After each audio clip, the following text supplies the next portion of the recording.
Hello, children of class 8. Yesterday I have discussed with you the expansion policy of the Britishers, the company, and at last I have left how they annexed Sindh, and before Sindh they attacked Afghanistan also, but were not able to annex Afghanistan. वहाँ की army strong थी, वो हरा नहीं पाए अफगानिस्तान को. Afghanistan was not under India, India में नहीं था, ये विदेश में था अफगानिस्तान. अब भी है, जो कि it is neighbouring country in the north. और सिंध जो है वो तो अब भी वो कर दिया, उसको एनेक्स कर लिया था, मतलब उस पर अधिकार जमा दिया था. यहाँ पे मैंने छोड़ा था. तो I am now starting 7th time, तो 7वीं बार मैं आपके पास आया हूँ इस चैप्टर को लेके. On page number 21. ना how they dealt with Punjab को कैसे उनने डील किया, क्योंकि पंजाब में एक बहुत बड़े शक्तिशाली शासक थे. His name was Maharaja Ranjit Singh. He was very clever, बहुत शूट थे, डिप्लोमेटिक थे और वेरी स्ट्रॉन्ग ऑल्सो. बहुत अच्छी आर्मी मेंटेन करते थे. तो ब्रिटिश कंपनी ने ज़्यादा हिम्मत नहीं की महाराजा रणजीत सिंह को छेड़ने में. तो वो बड़ा अच्छे ढंग से महाराजा रणजीत सिंह अपना शासन चला रहे थे पंजाब में. 1839 में उनकी मृत्यु हो गई. 1839 में ही वॉज डेड. फिर वहाँ दिक्कतें आई. तब मौका मिला, वहाँ पे अफरा तफरी मची. कोई after death of Maharaja Ranjit Singh the ruler was weak. तो यहाँ जाके इंटरनल अफेयर्स में चालू कर दिया, हस्तक्षेप चालू कर दिया अंदरूनी मामले में ब्रिटिशर्स ने. और फिर उसके बाद एंग्लो सिख वार्स हुए 1845 से लेकर 1849 में तक. 2 एंग्लो सिख वार हुए और जिसमें सिख्स की हार हुई. तो फिर ब्रिटिश ने लॉर्ड डलहौजी आ गए थे. इन्होंने कैप्चर कर लिया पंजाब को एनेक्स कर लिया 1849 में. तो इस तरह से काफ़ी हद तक ब्रिटिश ने एक कुछ न कुछ करके काफ़ी कब्जा कर चुके थे. जो पंजाब था उसको भी कब्जा कर लिया ब्रिटिश ने. ये आपका यहाँ पे दिया हुआ है. Next, British expansion under Lord Dalhousie. मैंने आपको बताया था लॉर्ड डलहौजी के बारे में. उनने एनेक्स किया था पंजाब को. उन्हीं के बारे में और कुछ उनके अंदर पॉलिसी थी. कुछ ऐसे वो लाए थे, जैसे लॉर्ड वेल्जली ने, I have told you last time, he introduce subsidiary alliance. Lord, इसी तरह से एक और नीति लाए थे. वो नीति क्या थी? Doctrine of lapse. डॉक्ट्राइन में नीति बोलते हैं हम. लैप्स होता है गोद लेने की नीति. तो ये भी एक काला कानून समझ लीजिए, डलहौजी ने इंट्रोड्यूस किया था जब सब्सिडी अलायंस था. इस तरह से like this he introduce doctrine of lapse. तो उसके अंतर्गत क्या होता है मैं आपको अभी एक्सप्लेन कर देता हूँ.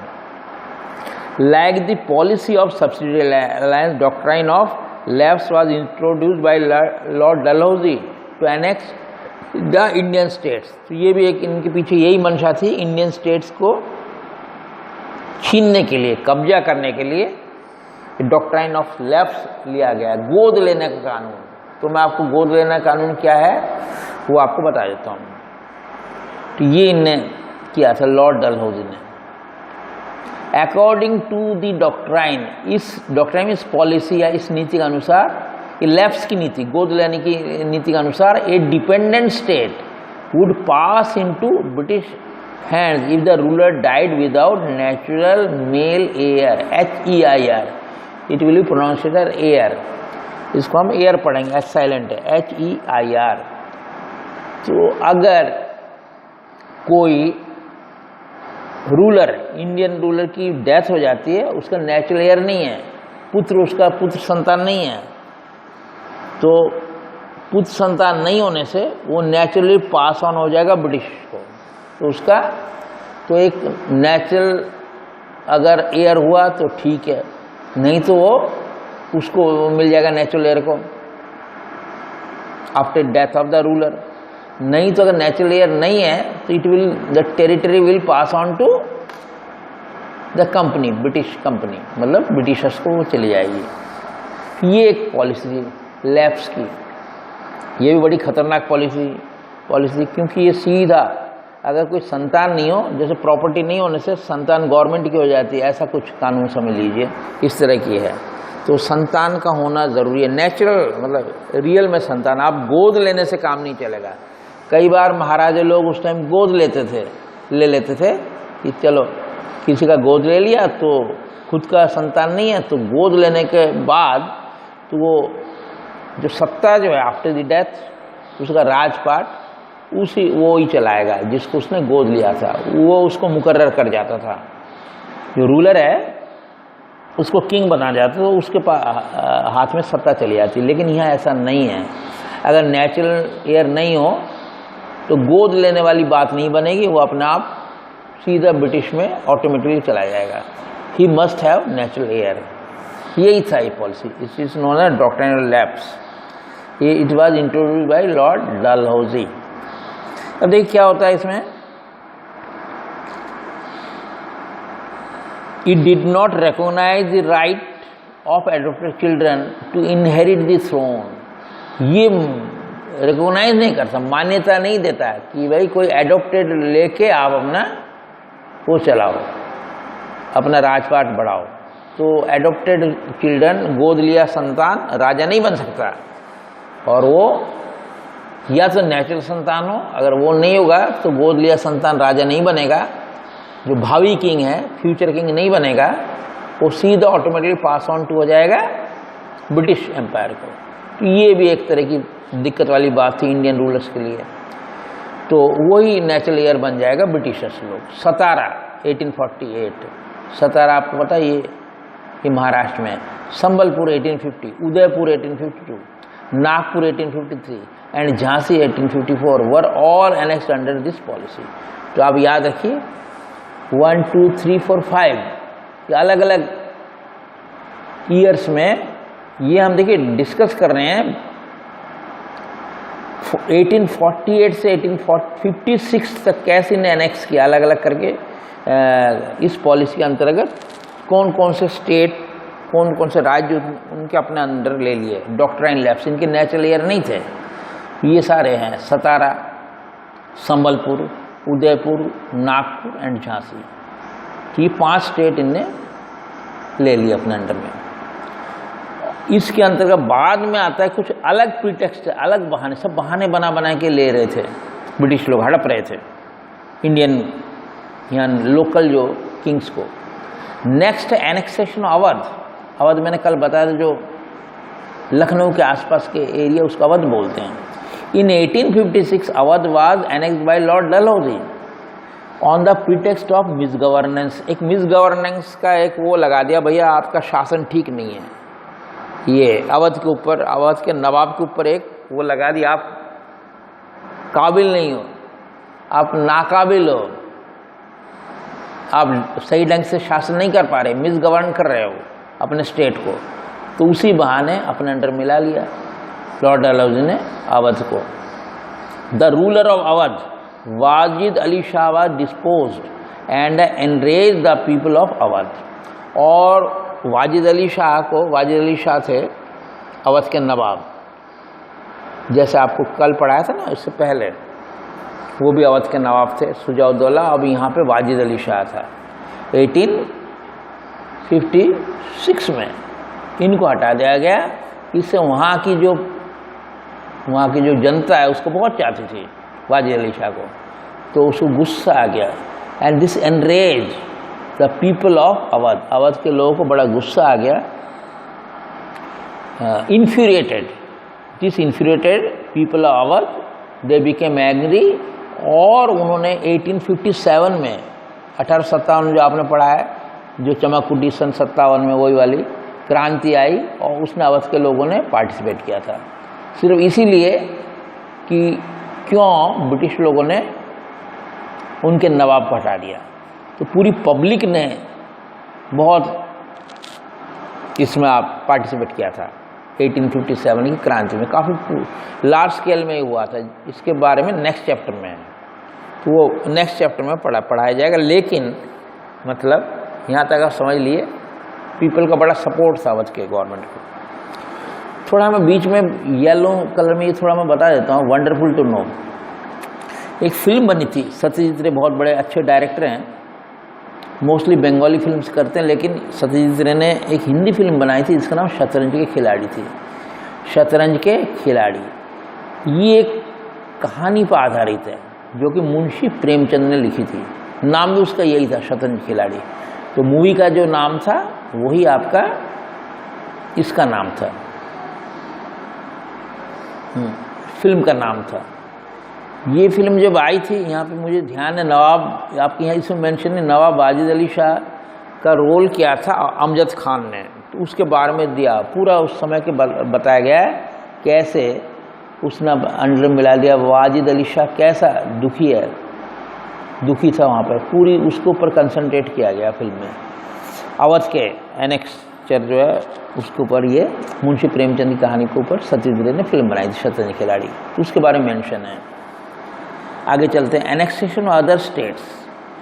Dalhousie annexed a part of Sikkim in the 1850s on the pretext of ill treatment to the company's employees. एक और बहाना, प्रिटेक्स्ट बहाना, एक और बहाना बना दिया कि कंपनी के जो कर्मचारी उनके साथ आप दुर्व्यवहार करते हो, ये बोल के सिक्किम आप जानते हैं ये अभी हमारा इंडियन स्टेट है, बंगाल के साथ लगा हुआ है, ईस्ट में है, तो सिक्किम को एनेक्स कर लिया 1850s में।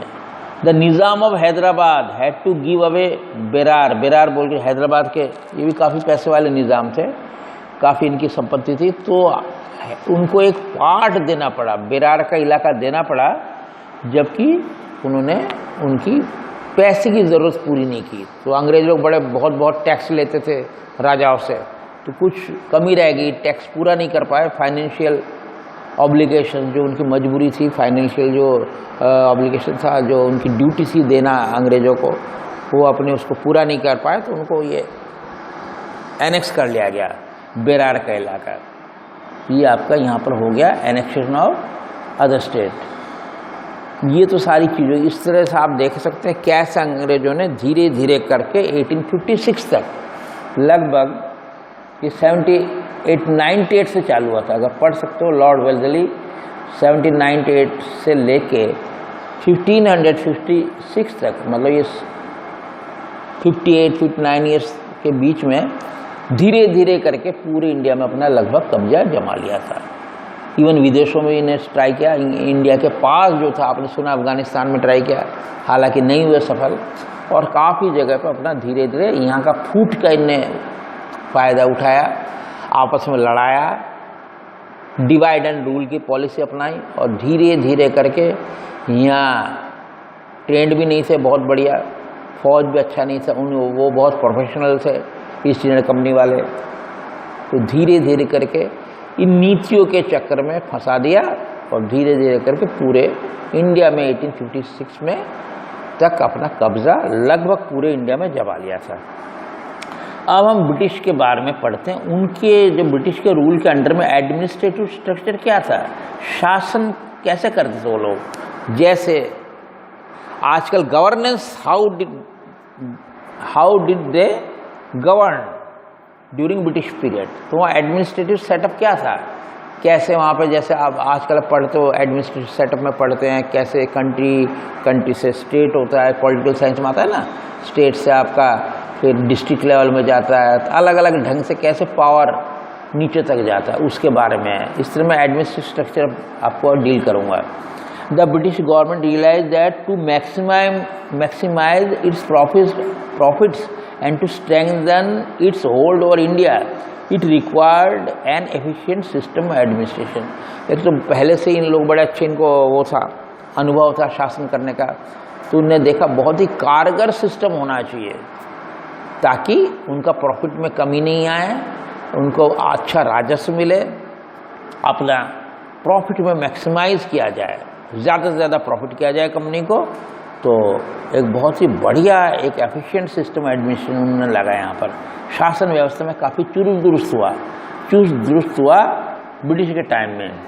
Therefore they divided their territories into administrative units called presidencies, similar to today states. जैसे आजकल स्टेट्स में डिवाइड है, आप जानते ही है स्टेट्स और यूनियन टेरिटरी में डिवाइड है, तो वो सिस्टम पहले से चला आ रहा है। ब्रिटिश ने तब स्टेट्स नहीं कह के प्रेसिडेंसी कहलाते थे। प्रेसिडेंसी वर्ड आप कह सकते बड़े बड़े स्टेट है, पूरे इंडिया को 3 प्रेसिडेंसी में डिवाइड कर दिया था। देयर वर 3 प्रेसिडेंसीज, एक का नाम बंगाल जिसका हेडक्वार्टर कोलकाता में है, दूसरी प्रेसिडेंसी का नाम है मद्रास प्रेसिडेंसी जिसका हेडक्वार्टर चेन्नई में, और बॉम्बे जिसका हेडक्वार्टर मुंबई में। ये तीनों जगह इन लोगों ने पूरे इंडिया को 3 प्रेसिडेंसी में डिवाइड कर दिया था। And each was ruled by a governor, और इनका जो तीनों का अलग अलग जो होता है उनको गवर्नर बोला जाता था। जैसे आजकल चीफ मिनिस्टर होते हैं अलग अलग स्टेट के, उस टाइम उसको गवर्नर कहा जाता था, उसके हाथ में शासन व्यवस्था थी। The supreme head of administration was the, जो मैंने आपको बताया, गवर्नर जनरल। जैसे आपका लॉर्ड डलहौजी या वार्न हेस्टिंग्स या लॉर्ड वेल्लेस्ली, ये मेन थे। ये तीनों प्रेसिडेंसी उसके अंडर में आते थे। इनको कहते हैं गवर्नर जनरल। बड़े पदाधिकारी को ब्रिटिश टाइम में कहा जाता गवर्नर जनरल, जो कि रिपोर्ट करता था। कंपनी का सबसे बड़ा आदमी जो इंडिया का देखता था वो था आपका गवर्नर जनरल। उसके अंडर में 3 ये होते थे, गवर्नर होते थे 3 प्रेसिडेंसीज के, बंगाल, मद्रास और बॉम्बे। ये सेटअप था उनका। The supreme head of administration was the governor general. Warren Hastings became the first governor general of British India. आपको कल बताया था वारन हेस्टिंग्स के बारे में। First Warren Hastings was the first governor general of British India. फिर क्या हुआ, the district was looked after bye collector. जैसे आजकल भी होता है, डिस्ट्रिक्ट का जो हेड होता है उसको डीसी कहते हैं, डिस्ट्रिक्ट कलेक्टर। उस टाइम में ये सेटअप आज भी चल रहा है, डिस्ट्रिक्ट के हेड को कहा जाता है कलेक्टर या डीसी। आजकल उसको डीसी कहते हैं, डिस्ट्रिक्ट कलेक्टर। उस टाइम से कलेक्टर बोला जाता है। तो सबसे बड़ा गवर्नर जनरल, उसके अंडर में प्रेसिडेंसी में गवर्नर्स, और गवर्नर्स के प्रेसिडेंसी के अंडर में होता है डिस्ट्रिक्ट, जिसका जिला कहते हैं। तो जिले के जो मुखिया होता है उसको कलेक्टर बोलते हैं। Who was responsible for collection of revenue and for maintaining law and order. तो उसकी जिम्मेवारी होती थी कि रेवेन्यू कलेक्ट करके दे, खजाना भरे, उसका जहाँ जहाँ रेवेन्यू हो, जहाँ जहाँ राजस्व हो, जहाँ जहाँ पैसे की भुगतान है, टैक्स ले बराबर, और साथ में लॉ एंड ऑर्डर मेंटेन करे, कहीं कानून व्यवस्था को मेंटेन करने का काम है कलेक्टर का होता था। He supervise the day to day working of the district administration. तो पूरा डिस्ट्रिक्ट के उसके अंतर्गत जो भी काम होता था, तो डे टू डे उसको ऑब्जर्व करता था, और वो रिपोर्ट करता था जनरल को, और जनरल करता था किसको, गवर्नर जनरल को। इस टाइप का सेटअप था। The collectorate emerge as the new centre of power in the district. ये साइंटिफिक सिस्टम था अंग्रेजों का, पॉलिटिकल सिस्टम का। तो कलेक्ट्रेट वो ऑफिस है जो कि जहाँ पे कलेक्टर का ऑफिस है, उसको कलेक्ट्रेट कहते हैं। डीसी ऑफिस भी कह सकते हो आप इसको। पूरे वहाँ पे काफ़ी अफसर्स रहते हैं, पूरा डिस्ट्रिक्ट का वहीं मेंटेन होता है, जो कहते हैं कलेक्ट्रेट। फिर आप सुनिए अगला है civil services. Civil services started by Lord Cornwallis were meant to manage the Indian territories. देखिए अलग अलग इलाके बहुत है, बहुत बड़ा इंडिया आप जानते हैं।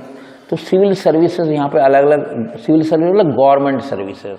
गवर्नमेंट को जैसे गवर्नमेंट की सर्विस लगे तो ज़रूर वहाँ पे गवर्नमेंट चलाना है तो अफसर भी चाहिए, क्लर्क भी चाहिए। कहाँ से वो लाया जाए, इतना बड़ा देश है।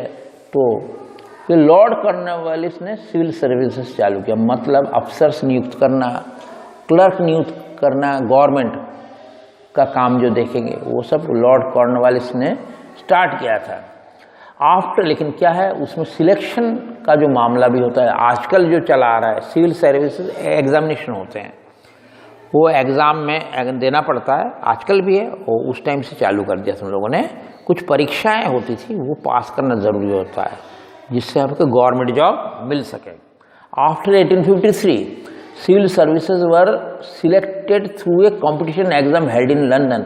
देखिए मज़ेदार बात ये है, वो कंपटीशन एग्जाम देने लंदन जाना पड़ेगा। लंदन सेंटर था, आजकल तो देखिए आपके आसपास ही सेंटर हो जाता है।